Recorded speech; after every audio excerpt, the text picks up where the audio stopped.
नमस्कार दोस्तों, आपका स्वागत है हमारे चैनल के अंदर। आज हम आपके लिए लेके आए हैं आरपीएससी के एग्ज़ाम के अंदर आए हुए सभी रिपीटेड क्वेश्चंस। ये आपके लिए 400 से 500 के बीच में क्वेश्चंस होंगे। ओके, ये सभी वो क्वेश्चंस हैं जो आरपीएससी हर बार रिपीट करती रहती है। तो ये 15 सालों के अंदर हर बार किसी न किसी पेपर के अंदर घूमते रहते हैं। तो चलिए हम इनको देख लेते हैं, और ये सेशन आपके लिए बहुत ही इम्पोर्टेंट रहेगा, तो इसको कोई मिस करना ना भूले। तो मोटर व्हीकलों से निकलने वाली कौन सी एक मुख्य प्रदूषक गैस है? तो मोटर व्हीकलों से निकलने वाली जो गैस है वो है कार्बन मोनोऑक्साइड। और वैश्विक वार्मिंग के लिए, मतलब ग्लोबल वार्मिंग के लिए उत्तरदायी यौगिक कौन सा है? तो कार्बन डाइऑक्साइड, जिसको हम CO2 से जानते हैं, ये ग्लोबल वार्मिंग के कारण पाया जाता है। किसमें हाइड्रोजन मुक्त अवस्था में पाया जाता है? तो ये आपके लिए बहुत इंपॉर्टेंट क्वेश्चन है कि सूर्य के अंदर सिर्फ हाइड्रोजन जो है फ्री इन स्टेट पाया जाता है, यानी किसी और के साथ बॉन्डिंग नहीं बनाता है, सिर्फ हाइड्रोजन होता है यहाँ पे। ओके, परमाणु भट्टी में कौन सा ईंधन प्रयुक्त किया जाता है? तो हमें कोई बम वगैरह बनाने हैं तो उसके अंदर यूरेनियम का यूज़ होता है। भूपटल पर पाया जाने वाला सबसे प्रचुर तत्व कौन सा है? प्रचुर का मतलब सबसे ज़्यादा मात्रा में ऑक्सीजन पाया जाता है। एड्स किसके कारण होता है? तो एड्स एक वायरस के कारण होता है। और जो एड्स होता है इसकी फुल फॉर्म होती है कि acquired amino deficiency syndrome. Okay, acquired amino deficiency syndrome. Okay, इसके साथ ही हम देख लेते हैं ऊर्जा संरक्षण के नियंत्रण। ऊर्जा को, मतलब जो एनर्जी है, इसके संदर्भ में हमें एक कथन मिला है। वो कथन क्या है? तो वो कथन है कि energy can not be created and it can not be destroyed, but it can transfer from one body to another body. Okay, इसका मतलब है कि जो एनर्जी है इसको ना ही हम पैदा कर सकते हैं, ना ही हम इसे नष्ट कर सकते हैं, लेकिन हम इसको एक इस स्टेट से दूसरे स्टेट या फिर एक सिचुएशन से दूसरे स्टेट में ट्रांसफर कर सकते हैं। ओके, इस कथन का यही मतलब है। नेक्स्ट क्वेश्चन देख लेते हैं। किस तापमान पर पानी का घनत्व सबसे अधिक होता है? तो -4 डिग्री जो सेल्सियस होता है उसमें पानी का घनत्व सबसे ज़्यादा अधिक होता है।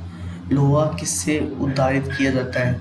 तो हेमेटाइट जो होता है इससे वो लोहे को उद्धारित किया जाता है, मतलब निकाला जाता है। डायनामो बदलता है, डायनामो का क्या काम क्या है? तो डायनामो क्या करता है? यांत्रिक ऊर्जा को प्रकाश ऊर्जा में, यानी कि मैकेनिकल एनर्जी को इलेक्ट्रिकल एनर्जी में ट्रांसफर करता है। प्रकाश की किस घटना के कारण जल से भरे बर्तन के पैने में रखा सिक्का ऊपर उठा दिखाई देता है? तो ये होता है रिफ्रैक्शन के कारण।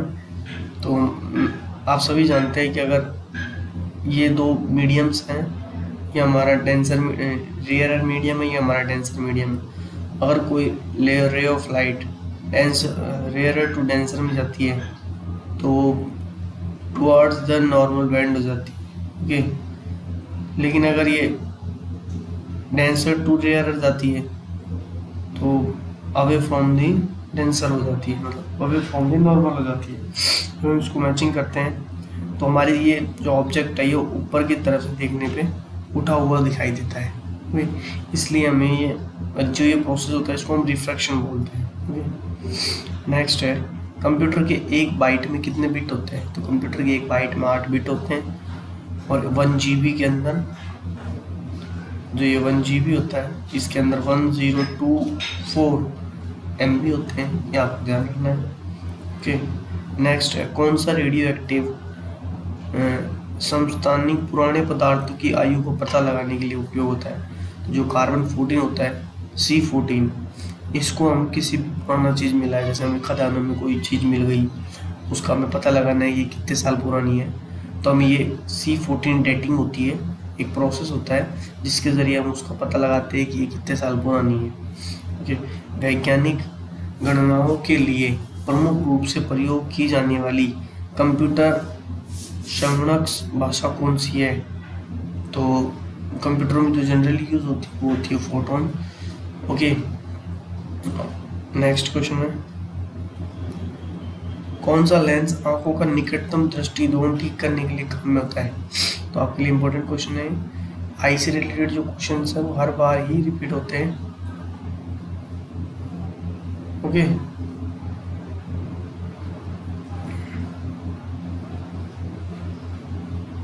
आई से रिलेटेड जो क्वेश्चंस होते हैं ये हर बार ही रिपीट होते हैं। तो इसके अंदर जो ये क्वेश्चन है कि निकट दृष्टिकोण जिसको हम मायोपिया बोलते हैं, आपको ध्यान रखना है कि प्रेस मायोपिया जो होता है पास के लिए, दूर के लिए प्रेस बायोपिया और हाइपरमेट्रोपिया, ये बीमारी होती है पास दूर और जिसमें दोनों का ही ना दिखे वो। अगर हमें मायोपिया को ठीक करना है तो मायोपिया के लिए हमें अवतल लेंस का यूज करना होगा। ओके, तो आपको ध्यान रखना है। हृदय, अगर कोई किसी बंदे की हार्ट बीट्स का नियंत्रण नहीं हो रहा है तो हार्ट बीट्स को कंट्रोल करने के लिए हमारे हार्ट के पास में ही एक पेस मेकर लगाया जाता है जिससे हम हार्ट बीट्स को कंट्रोल कर सकते हैं। एक प्रकाश इकाई क्या है? तो प्रकाश इकाई जो है ये एक लाइट की मतलब डिस्टेंस की इकाई है। हमें जो अगर किसी चीज़ हैवियर डिस्टेंस यानी कि लॉन्गेस्ट डिस्टेंस पता करने जैसे सूरज से चांद, तो हम इस डिस्टेंस को यूज़ करते हैं। ये दूरी की इकाई है, आपको ध्यान रखना है। मनुष्य की आंखों की विभेदन क्षमता रिजोल्यूशन पावर ये कितना होता है? तो ये होता है 0.1 mm। ओके, मनुष्य के शरीर का सामान्यतः तापमान कौन सा होता है? तो 9 से 96.6 डिग्री फ़ारेनहाइट। ओके, कौन सा रोग अनुवांशिक है? यानी कि अनुवांशिक का मतलब होता है हेरिडिटी। वह रोग कौन सा है जो हमें हमारे परिजनों से दादा परदादा से मिला है? तो वो है वर्णार्थता जेनेटी जिसको हम बोलते हैं, ये हमें दादा परदादा से मिली होती है। पायरिया रोग नेक्स्ट है। पायरिया रोग जो है ये किससे रिलेटेड है? तो आप हमेशा ध्यान रखना, इसको लोग हमेशा गलत करते हैं। पायरिया रोग पैरों से नहीं, ये दांतों से संबंधित है। ओके, इसके साथ ही दांतों से संबंधित जो रोग है उसके अंदर सेंसोडाइन आता है जिसको सभी जानते हैं। इंसुलिन हार्मोन स्रावित होता है अग्नाशय से। ओके, भोजन में कौन से विटामिन की कमी से बेरी रोग होता है? तो बेरी रोग होता है B1 की कमी से। B1 आप सभी जानते हैं, B1 होता है थायमिन। ओके, किसी को शायद B1 बोलते हैं, इसकी कमी से बेरी रोग होता है। ओके, और सबसे बड़ी जो मनुष्य की हड्डी है वो है फीमर। और AC भारत में मुख्य AC धारा की आवृत्ति क्या है?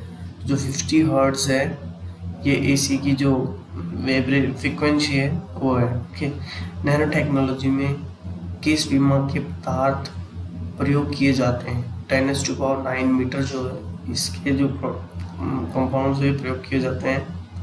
ब्लीडिंग गम्स एवं भंगुर हड्डियाँ फ्रिंगली बोन्स किसकी कमी से होते हैं? तो ब्लीडिंग गम्स के दांत में कीड़ा लग जाना ये विटामिन C की कमी से होता है। ओके, ये आपको ध्यान रखना है। विटामिन C हमारी बॉडी के लिए सबसे ज़्यादा इम्पोर्टेंट है। और मैं आपको एक बात बता दूँ, vitamin C it can not be strong in our body, it release by the urine at by circulating our body. ये जल्दी से जल्दी हमारे यूरिन के थ्रू हमारी बॉडी से बाहर निकल जाता है। इसीलिए तो अगर हमें विटामिन C की ज़रूरत है तो हमें दिन भर कुछ खाते पीते रहना चाहिए। सबसे बढ़िया बॉडी बनाने का एक ही तरीका है, जिस बंदे को जैसे खाने को मिले उसे वैसा खा लेना चाहिए। ओके, मानव शरीर में कार्बोहाइड्रेट किस रूप में संचित होता है? तो ग्लाइकोजन के अंदर कार्बोहाइड्रेट अपनी बॉडी में स्टोर होता है। कौन सा मानव शरीर में पित्त का श्रावण करता है? तो जो यकृत होता है ये क्या करता है? पित्त का श्रावण करता है। ओके, पित्त का मतलब है, यकृत का मतलब है पेनक्रियाज। पेनक्रियाज ये एक जो मतलब एक लिक्विड होता है जिसको हम पित्त बोलते हैं, इसको हम इंग्लिश में जेल ब्लैडर कह सकते हैं। कौन सा रक्त समूह के व्यक्ति स्रावित दाता होता है? यूनिवर्सल डोनर किसे कहते हैं? यूनिवर्सल डोनर होता है नेगेटिव, ओके। और ए बी पॉजिटिव होता है वो यूनिवर्सल एक्सेप्टर होते हैं, ओके। नेक्स्ट है बायोगैस का मुख्य रासायनिक घटक कौन सा है? तो बायोगैस के अंदर ज़्यादातर पाई जाती है मेथेन, ओके। बायोप्सी क्या है? जीवित शरीर में कांटे ऊतकों की जांच, ओके, ये होती है बायोप्सी। और कहने का मतलब हमारे शरीर है उसके अंदर जो डेड सेल्स हैं उनका पता लगाने के लिए बायोप्सी की जाती है। और आहार नली के किस भाग में भोजन का अधिकतम अवशोषण होता है? तो आहार नली चौथी आंत में, ओके। अल्फा कण क्या है? तो हीलियम नाभिक है, ओके। भोजन में आयोडीन की कमी से जनित होता है गलगंड, घेंगा रोग होता है ये। स्पाइग्नोमेनोमीटर ये क्या है? इससे हम ब्लड प्रेशर नापते हैं, ओके। नेक्स्ट है हाइड्रोकार्बन के जलने से निर्मित होता है। और हाइड्रोकार्बन जल रहा है तो कार्बन डाइऑक्साइड और पानी निकलेगा, ओके। डेंगू रोग का रोगजनक कौन है? तो डेंगू रोग का रोगजनक ये है विटामिन ए, सॉरी मैं क्या बोलूँ, सॉरी। डेंगू रोग है ये विषाणु द्वारा फैलता है, ओके। और नाइट ब्लाइंडनेस जिसको हम रात्रि में अंधापन, ये विटामिन ई की कमी के कारण होता है, रात में दिखाई नहीं देना विटामिन ई की कमी के कारण। प्रकृति में स्वतंत्र अवस्था में पाए जाने वाली धातु कौन सी है? तो गोल्ड। ऑप्शन के अकॉर्डिंग बैठा है आपका क्वेश्चन। गोल्ड एक ऐसा एलिमेंट है जो आपके फ्री होगा। शर्करा को एथेनॉल में रूपांतरण करने की प्रक्रिया किण्वन कहलाती है, ओके। ये भी आपको ध्यान रखना है। कौन सी गैस का उपयोग फलों को पकाने में किया जाता है? तो एसिटिलीन जो गैस है इसको खाने को पकाने में किया जाता है। कौन सी एकमात्र द्रव्य धातु है? तो मरकरी एक द्रव्य धातु है। चूने के पानी को दूधिया करने वाले गैस है कार्बन डाइऑक्साइड, ओके। पौधे जो है ये सांस लेते हैं, सांस में कार्बन डाइऑक्साइड लेते हैं और ऑक्सीजन छोड़ते हैं, ओके।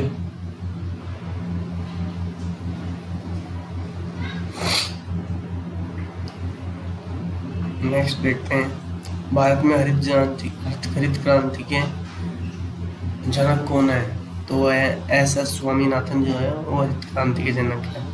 भूकंप की तीव्रता मापने का यंत्र कौन सा है? तो वह है सीस्मोग्राफ।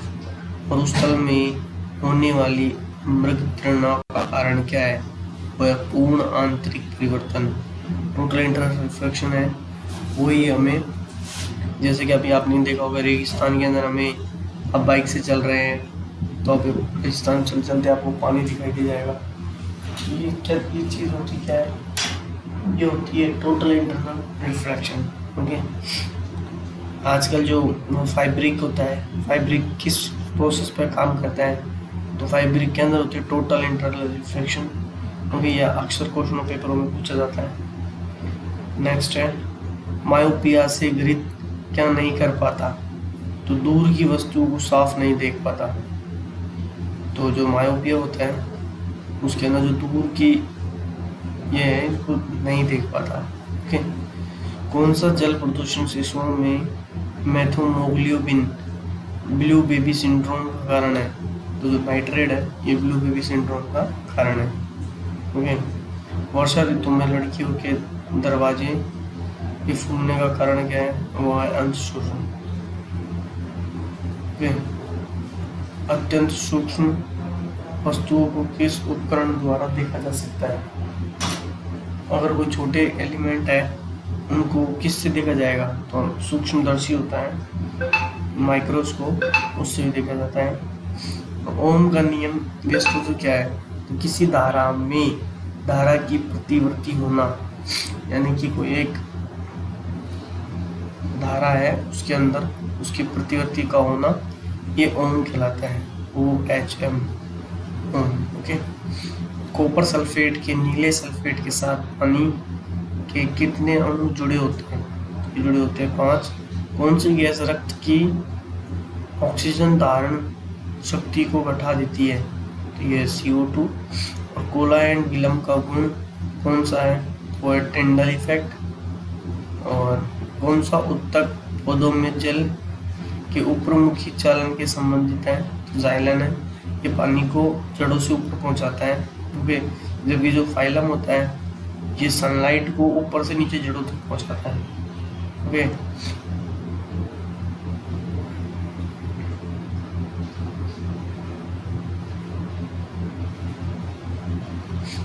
कॉपर सल्फेट के नीले क्रिस्टल के साथ पानी के कितने अणु जुड़े होते हैं? तो ये 5। कौन सी गैस रक्त की ऑक्सीजन धारण शक्ति को बढ़ा देती है? तो ये कार्बन डाइऑक्साइड। और ये मैंने बताया टिंडल इफेक्ट।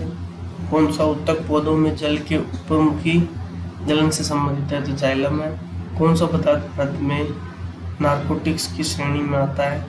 वो है एसिटिक एंड्रोलाइट।